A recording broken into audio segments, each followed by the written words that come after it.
श्री गुरुदेव दत्त. नमस्ते स्वामी भक्तांनो, स्वामी साथ या चॅनलमध्ये आपले स्वागत आहे. अध्याय 28. भेदाभेद न पाहती भक्तांसी. यासाठी चॅनल सबस्क्राईब करा आणि व्हिडिओ जास्तीत जास्त शेअर करा. श्री गुरु गाणगापुरात असताना आजूबाजूच्या गावात विखुरलेले शेकडो सद्भक्त असे होते की ते प्रत्येक गुरुवारी पहाटेच्या पहिल्या प्रहरी आपला गाव सोडून गाणगापुराची वाट धरीत वाटेत कोठेही न थांबता अथक चाल करीत माध्यान्हापर्यंत ते संगमावर पोहोचत. तेथे स्नान करून अश्वत्थाचे संगमेश्वराचे पूजन करून व तेथून मठात येऊन श्रीगुरूंचे दर्शन घेत आशीर्वाद घेत नंतर तेथेच पोटपूजा करून थोडी विश्रांती घेत सूर्य मावळतीला झुकला आहे हे पाहून ते श्रीगुरूंचा निरोप घेऊन आपल्या गावाच्या दिशेने वाट सुधारीत. अशा प्रकारे नित्य येणाऱ्यांपैकी 7 भक्त निरनिराळ्या 7 गावातून आज तेथे श्रीगुरूंपाशी मठात आले. दिवाळीचा सण रविवारीच होता. फक्त 3च दिवस मध्ये होते. येथे येणाऱ्या सर्वच भक्तांना वाटत होते की श्रीगुरूंना दिवाळीच्या दिवशी फराळासाठी आपल्या घरी न्यावे, पण श्रीगुरूंच्या इतमामास साजेशी सोय आपल्याकडे होऊ शकेल काय या शंकेने धास्तीने ते आपला विचार आपल्या मनातच ठेवीत बोलून दाखवण्याचे धैर्य करीत नसत. या 7ही भक्तांच्या मनात श्रीगुरूंना दिवाळीच्या दिवशी आपल्या घरी नेण्याचा विचार गुप्तपणे वास करून होता, पण श्रीगुरूंकडे तो विचार व्यक्त करण्याचे धैर्य त्यांना काही होत नव्हते. एवढ्यात त्यातील एका भक्ताने शेवटी हिंमत केली व श्रीगुरूंना नम्रपणे दिवाळीच्या दिवशी फराळ करण्यासाठी आपल्या घरी येण्याचा आग्रह करू लागला. तेथे जवळच उभ्या असलेल्या दुसऱ्या भक्ताने ते ऐकताच त्यालाही हिंमत लाभली व त्यानेही तशीच विनंती पुढे मांडताना पहिल्याच्या गावी जाण्याचा मार्ग कसा कष्टदायक आहे हे दाखवून देण्यास तो विसरला नाही. तिसरा सद्भक्त तेथेच उभा होता. तोही आपली विनंती श्रीगुरूंच्या कानावर घालण्यासाठी पुढे सरसावला. त्याने पण दोन्ही निमंत्रणास बगल देऊन आपल्याच गावी येणे कसे सोयीस्कर होईल व आपण कशी बडदास्त ठेवू हे आपल्या श्रीमंतीवर भरवसा ठेवून सांगता झाला. अशा प्रकारे एकामागून एक याप्रमाणे 7ही भक्तांची श्रीगुरूंना निमंत्रण देण्यात जुरस लागली. प्रत्येकजण आपल्याकडे येणे कसे सोयीस्कर होईल हे श्रीगुरूंना पटवून देण्याचा प्रयत्न करून आपलेच निमंत्रण स्वीकारावे असा हट्ट धरून बसला होता. श्रीगुरू अत्यंत प्रसन्न वदनाने हसत हसत त्या 7ही जणांचे बोलणे ऐकत होते. ज्यावेळी श्रीगुरूंना ऐकवण्यासाठी म्हणून त्यांच्याकडून तिस्ती तुंतुने न थांबता वाजू गाजू लागली तेव्हा श्रीगुरूंनी त्या सर्वांना थांबण्यास शांत होण्यास सांगितले. श्रीगुरू म्हणाले, मला त्रास होणार नाही याचा तुम्ही विचारच करू नका. भक्ताधीनच मी असल्यामुळे सद्भक्तांच्या रास्त इच्छा अपेक्षा पूर्ण करण्यात मला त्रास होत नसतो. भक्ताला सुखी करण्यास्तव त्याला आनंदी करण्यास्तव अखंड धावपळ करण्यात मला आनंदच होत असतो. यासाठी मी पर्वतांच्या राशी ओलांडेन, सप्तसागरही पार करेन, तेव्हाही अडचण नाही. अडचण आहे ती वेगळीच. मी एकटा व तुम्ही 7 जण, त्यातही मला सारखेच प्रिय असलेले सद्भक्त. तेव्हा अडचण अशी आहे की 1 जण 7 घरी एकाच वेळी इच्छा असली तरी कसं काय जाणार. आता मी सांगतो तसे करा. तुम्ही सर्व येथे एकत्र बसा. एकाचे कोणाचे तरी घर नक्की करा.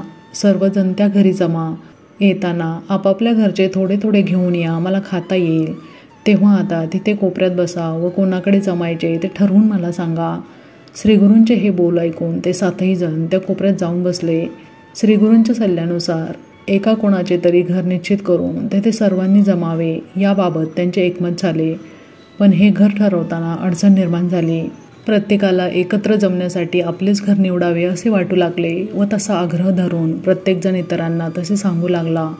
झाले. परत वादावादी सुरुवात झाली. घटकाभर हा खेळ चालला होता. श्रीगुरूंचे तेथे लक्ष होतेच. शेवटी श्रीगुरूंनी त्यांना आपल्याजवळ बोलावून घेतले व म्हणाले, भांडू नका, आता मीच ही अडचण सोडवतो. तुम्ही आपापल्या घरी जा. आधीच तुम्हाला आज उशीर झालेला आहे. तुम्हा सर्वांकडे मी यावे अशी तुमची प्रामाणिक इच्छा आहे व त्याची नोंद मी घेतली आहे. तुमच्या सर्वांच्या मनाप्रमाणे होईल. निश्चिंत मनाने आता घरी जा. श्रीगुरूंचे हे उत्तर ऐकून आनंद होण्याऐवजी ते 7ही भक्त हिरमुसले झाले. त्या 7 2 जण गडगंज श्रीमंत होते. 2 साधारण संपन्न होते तर 3 बिचारे दरिद्री होते. पण भक्तिभावाने ते सर्वजण सारखेच श्रीमंत होते. यातील जे दरिद्री होते त्यातील एक म्हणाला, देवा हे काही खरे नाही. आमची समजूत घालण्यासाठी आमची ही कटकट एकदाची येथून जावी म्हणून तुम्ही आम्हाला असे सांगत आहात, पण हे कसे शक्य होईल. देवा, तुम्ही तर नेहमीच सर्वांना समदृष्टीने पाहता, सर्वांवर सारखीच माया करता. जातीपातीचा तर नाहीच, पण श्रीमंत गरीब असाही भेदभाव तुम्ही करत नाही. तेव्हा कृपाळा, हा तुमचा लौकिक कायम राखून तुम्ही तुमचे हे आश्वासन कसे काय पूर्ण करणार? आम्हाला काही हे कोडे उलगडत नाही. आम्हाला तोंडावर कोणाकडेच येणार नसल्याचे सांगून अथवा एकाच कोणाकडे तरी जाणार असे सांगून नाराज न करण्याच्या हेतूने तुम्ही असे संदिग्ध बोलत आहात. तेव्हा भेदाभेद पाहून गरीब म्हणून माझी उपेक्षा केलीत व या श्रीमंतांच्या घरी गेलात तर देवा, मी आजवर केलेली भक्ती वाया गेली असे खात्रीपूर्वक समजून येथील नदीत या अभागी देहाचे विसर्जन करीन असे त्याने श्रीगुरूंना निक्षून सांगितले. इतरांनीही हे ऐकून ही स्त्री ओढली. हे सर्व ऐकून श्रीगुरूंनी त्या सर्वांना शांतपणे थोडा वेळ तेथेच बसण्यास सांगितले. नंतर श्रीगुरूंनी आपल्या मनाशी काही विचार करून त्यापैकी एकाला आपल्या जवळ बोलावले व त्याच्या कानात अगदी हळू आवाजात सांगितले की मी तुझ्याकडेच येणार, तेव्हा निश्चिंत मनाने ताबडतोब घरी निघून जा. यातला एक शब्दही कोणाला कळता कामा नये, नाहीतर परत कटकट निर्माण होईल व तुझ्याकडील येणे रद्द करावे लागेल. तेव्हा येथे न थांबता कोणाशीही काही न बोलता लगेच निघून जा. तोंडावर आनंदही दाखवू नकोस.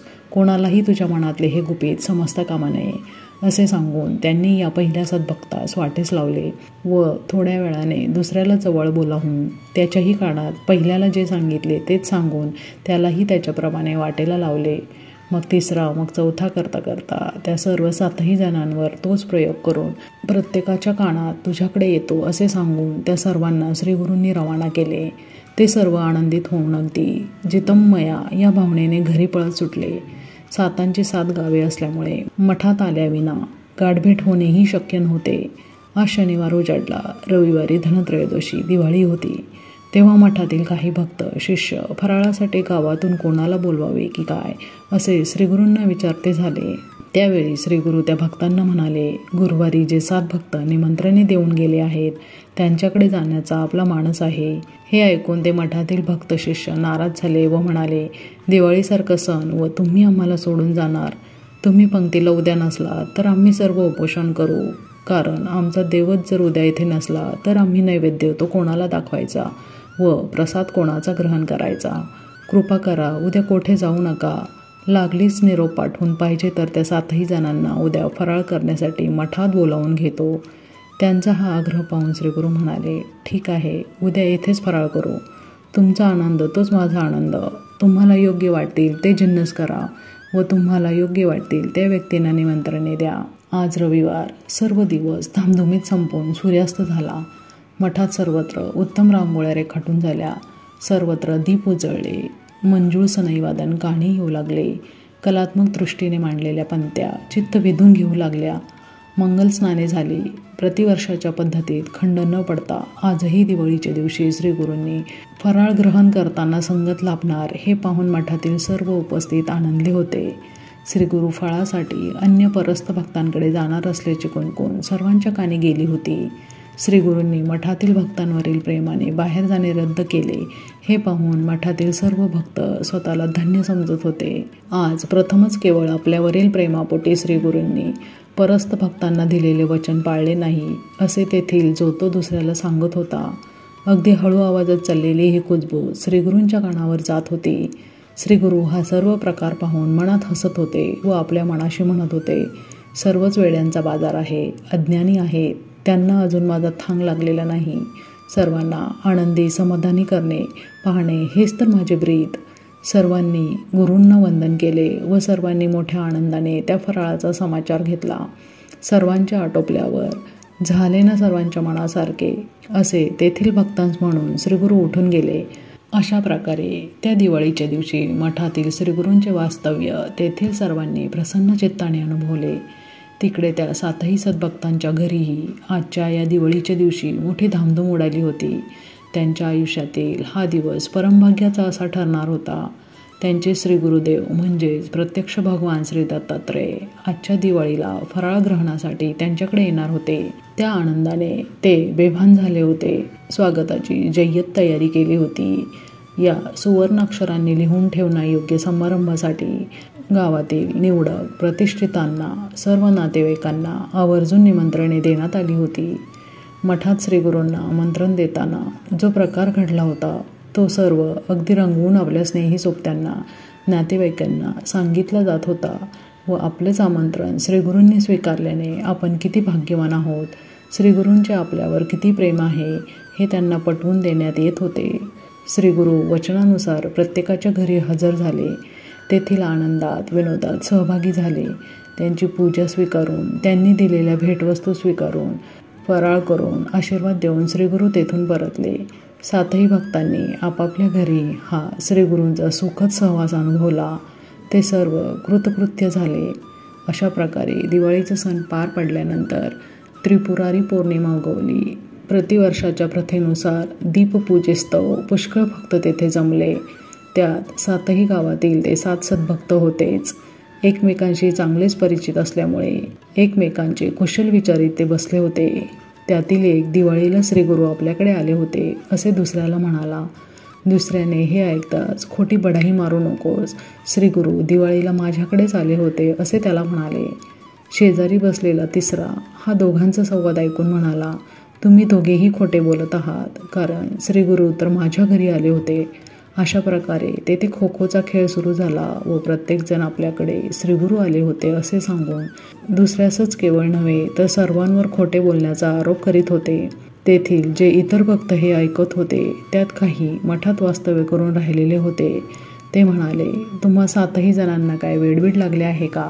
श्रीगुरूंनी तर दिवाळीच्या दिवशी येथेच आमच्याबरोबर फराळ केला आहे, तेव्हा त्या दिवशी तुमच्या घरी ते उपस्थित असणे कसे शक्य आहे असे त्यांनी म्हणताच ते 7ही भक्त त्या दिवशी प्रत्येकाने श्रीगुरूंना दिलेल्या भेटवस्तूंचे वर्णन करते झाले व म्हणाले, या वस्तू श्रीगुरूंपाशी दिसत आहेत.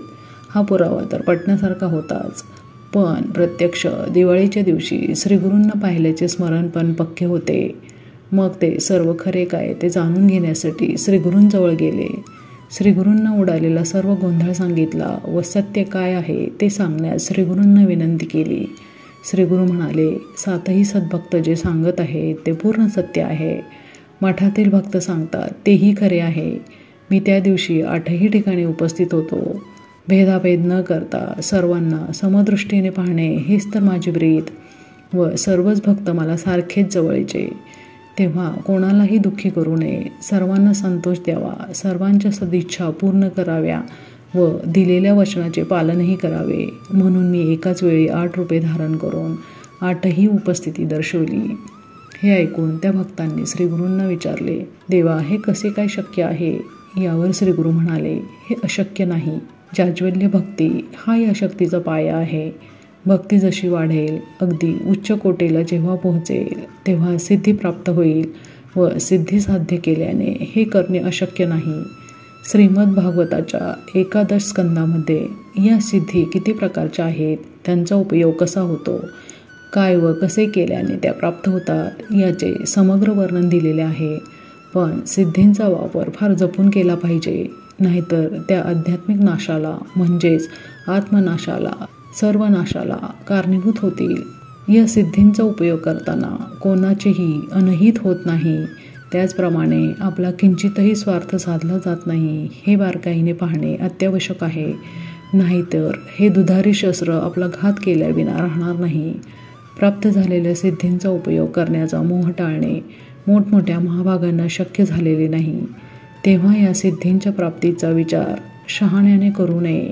सामान्यांनी फक्त निष्काम अशी एकाग्र चित्ताने भक्ती उपासना करीत राहणेच हितावह. श्रीगुरूंचीही अशी एकाच वेळी 8 निरनिराळ्या ठिकाणची उपस्थिती सर्व गाणगापुरासच नव्हे तर सर्व दिशांना समजली. ही अलौकिक अद्भुत घटना सर्वांना ज्ञात झाली. सर्वजण श्रीगुरूंची ही अलौकिक शक्ती पाहून स्तिमित झाले.